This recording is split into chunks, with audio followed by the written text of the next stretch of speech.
السلام علیکم۔ صبا ایک نہایت معصوم، شریف اور نیک دل لڑکی تھی۔ اس کی آنکھوں میں دنیا کی سادگی چھپی تھی اور دل میں سب کے لیے بھلائی۔ وہ اپنے ماموں کی بیٹی تھی اور اکثر ماموں کے گھر آنا جانا رہتا تھا۔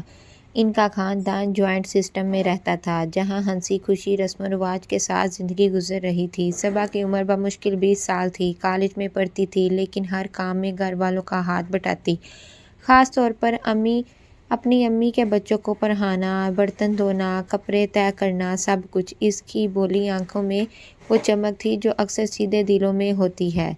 دوسری طرف فہد تھا، اس کی پھپھو کا بیٹا، ظاہری طور پر نرم مزاج، ہنس مکھ، خوش اخلاق، مگر اندر کہیں ایک ایسا خالی پن چھپا تھا جو اسے بگاڑ کی طرف لے جا رہا تھا۔ فہد اور صبا بچپن سے ایک دوسرے کو جانتے تھے مگر ان کے درمیان کبھی حد پار نہیں ہوئی۔ وقت گزرتا گیا، دن آیا فہد کے بڑے بھائی کی شادی کا۔ پورا گھر جگمگا اٹھا، خوشیاں، مہمان، سجاوٹ، قہقہے اور دوڑ بھاگ۔ صبا بھی صبح سے شام تک سب کی مدد کرتی رہی۔ دوپہر کے وقت جب سب نیچے مہمانوں میں مصروف تھے، فہد نے اوپر والے کمرے سے آواز لگائی، صبا ذرا اوپر آنا، ایک ضروری کام ہے۔ امی نے کہا ہے تم سے کہہ دوں۔ صبا نے سادہ دل سے سوچا شاید کوئی چیز لینی ہے یا کسی مہمان کے کپڑوں کا بندوبست۔ وہ تیزی سے اوپر چلی گئی، ہاتھ میں ابھی مہندی کا رنگ باقی تھا، سانس پھولی ہوئی تھی۔ اوپر پہنچی تو کمرہ خالی تھا۔ فہد بھائی، کس چیز کی ضرورت تھی؟ اس نے آہستہ سے کہا۔ فہد نے دروازہ بند کر کے کہا، کچھ بات کرنی ہے تم سے، بیٹھو ذرا۔ صبا کے چہرے پر ہلکی حیرت تھی مگر اسے کوئی خطرہ محسوس نہیں ہوا۔ وہ سب بیٹھ کے شاید شادی کے انتظامات کے بارے میں کچھ کہنا ہے مگر اگلے ہی لمحے فہد کا لہجہ بدل گیا۔ وہ قریب آیا، صبا نے پیچھے ہٹانا چاہا مگر کمرہ بند تھا۔ اس نے کہا، تمہیں پتہ نہیں میں تمہیں کب سے چاہتا ہوں، تم میرے دل میں رہتی ہو۔ صبا گھبرا گئی۔ فہد بھائی، یہ کیا بات کر رہے ہیں آپ؟ تو میرے لیے بھائی جیسے ہیں، خدا کا خوف کریں۔ مگر وہ جیسے اپنے ہوش کھو بیٹھا تھا۔ اس ایک لمحے کا اندھیرا، ایک چیخ جو گلے میں دب گئی اور صبا کی ساری دنیا اجڑ گئی۔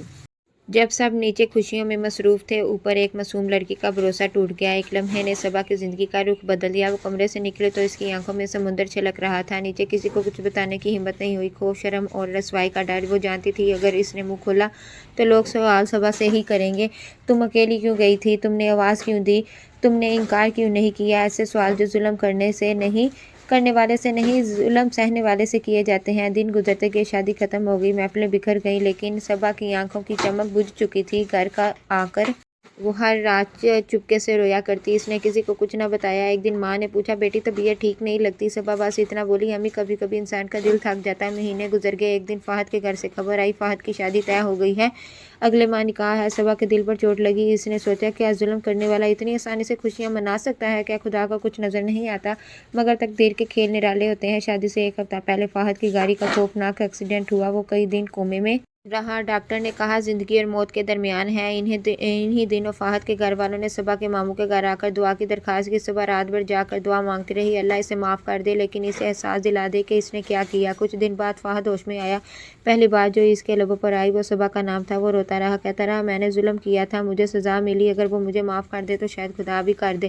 صبا نے یہ بات سنی مگر خاموش رہی۔ اس کے دل میں ابھی بھی درد تھا مگر اس نے بد دعا نہیں کی۔ اس نے کہا، جس نے مجھے توڑا میں اسے خدا کے حوالے کرتی ہوں، میں بدلہ نہیں، سکون چاہتی ہوں۔ وقت گزرتا گیا، فہد کے زخم بھر گئے مگر اس کے دل پر ندامت کا بوجھ باقی رہا۔ وہ ہر روز کسی مسجد میں بیٹھ کر قرآن پڑھنے لگا، گناہ سے توبہ کی اور زندگی بدل لی۔ اور صبا، اس نے تعلیم مکمل کی، خاموش خدمت میں لگی رہی۔ یتیم بچیوں کے لیے ایک ادارہ بنایا جس کا نام رکھا ایمانت بھروسہ، جہاں وہ ان لڑکیوں کو سنبھالتی جو کسی کے دھوکے کا شکار ہو چکی تھیں۔ ایک دن ایک عورت وہاں آئی، فہد کی والدہ۔ ان کی آنکھوں میں آنسو تھے۔ بیٹی، فہد اب اس دنیا میں نہیں رہا مگر مرتے وقت تمہارا نام لے رہا تھا، کہتا تھا میں نے جسے توڑا وہ صبا تھی، میں چاہتا ہوں خدا اسے خوشیاں دے۔ صبا نے خاموشی سے آسمان کی طرف دیکھا، اللہ گواہ ہے میں نے اسے معاف کر دیا تھا۔ اور وہ لمحہ جیسے پوری کہانی کا خلاصہ بن گیا کہ انسان کا اصل وقار اس کی معافی میں ہے، انتقام میں نہیں۔ پیغام، کبھی بھی کسی کا بھروسہ مت توڑو۔ ایک غلط لمحہ کسی کی پوری زندگی اجاڑ دیتا ہے، اور اگر تم سے غلطی ہو جائے تو توبہ کرنے میں دیر مت کرو، کیونکہ رب عدل بھی کرتا ہے اور رحم بھی۔